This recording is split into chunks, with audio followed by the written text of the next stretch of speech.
In this video, I'm going to show you the easiest way to set up Google Ads conversion tracking for Shopify stores in under 5 minutes with zero coding and just a few clicks. This will completely transform how you track purchases and have massive results for your campaigns inside in Google Ads. Now, before we start, make sure that you have admin access across these 3 platforms. Firstly, Shopify, then Google Ads, and lastly, Google Merchant Center. And here's a tip that will save you headaches during the process. Make sure the same Google account is connected to both Google Ads and Google Merchant Center. So if I'm logged into Google Ads with liam@yourbusiness.com, I want that same email to have access to my Google Merchant Center account. This makes the app integration way smoother. So let's get into the setup.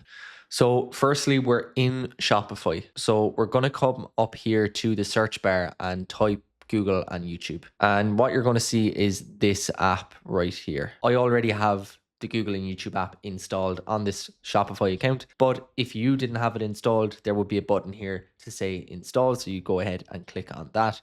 This is the official Google and YouTube app developed by Google themselves, integrated with Shopify. It's a fantastic integration. Once it's installed, I like to just go up here to the top right and pin it to my navigation so that it stays over here inside of my sales channels, and it's very easy to find if I'm in a rush. Now, let's connect it up. So if this is your first time using the Google and YouTube sales channel, you'll be asked to connect your Google account. So just go ahead and click on that button. Now it's asking us to sign in with our Google account. And remember, use the Google account that you have access to both Google Ads and Google Merchant Center. So I'll select my account here. I go ahead and confirm all the permissions and I get through to the overview page, and depending on what you've previously integrated with Shopify, this might look a little different for everyone. So if we go to settings in the app, we'll see our Google account that we would have connected. Then you will also be prompted to connect your Google Merchant Center account.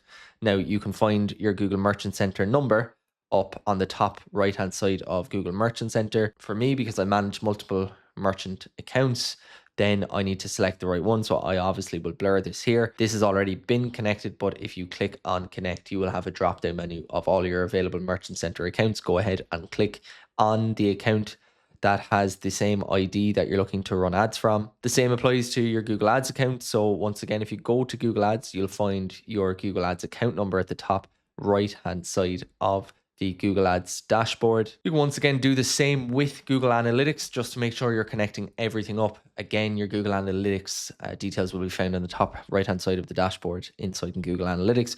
But we're here for conversion tracking, and this is where we need to go. So we're going to scroll way down here to conversion measurement. Once again, I already have this set up and turned on, but in your instance, this would be prompting you to turn on. Generally, it will say, do you want to get started with conversion tracking for Google Ads? And you'll say get started. Then quite often it asks you if you want to add conversions to your Google Ads account. Again, you'll say click yes. And this is what will happen. I'm here in Google Ads. I've clicked on goals and conversions, and under summary, I get all of my conversion actions. The main one and the most important one if you're an e-commerce brand is the Google Shopping app purchase. And you can see this is set to primary right here.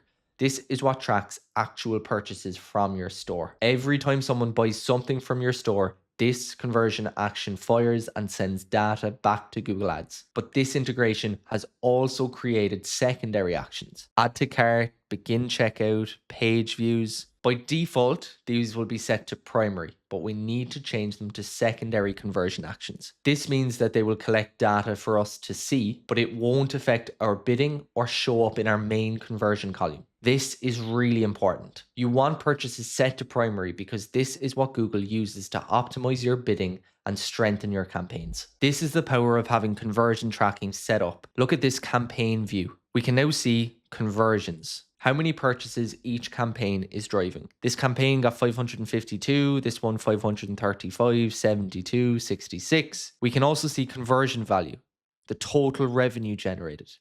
This one 130,000, this one 138,000. We can see our cost per conversion, how much we're paying for a sale. And this one, my favorite, conversion value divided by cost otherwise known as return on ad spend. 3.46, 13.38, 3.48, 7.14. For every $1 we spent on this campaign, we got $13.38 back in revenue. So that's a 13.38x return. Without conversion tracking, you'd have none of this data. You wouldn't know which campaigns are working, which keywords are profitable, or how to optimize your account. Plus, Google's smart bidding strategies need this data to optimize correctly. They use these very conversions to find more people likely to buy from you. So this isn't optional. If you're running Google Ads for your e-commerce store, you need conversion tracking. But apart from dodgy conversion tracking, there are so many mistakes that can stop you from scaling your Google Ads account to 100K plus months. If you want to avoid that and you're already making over $50,000 for your Shopify store every single month,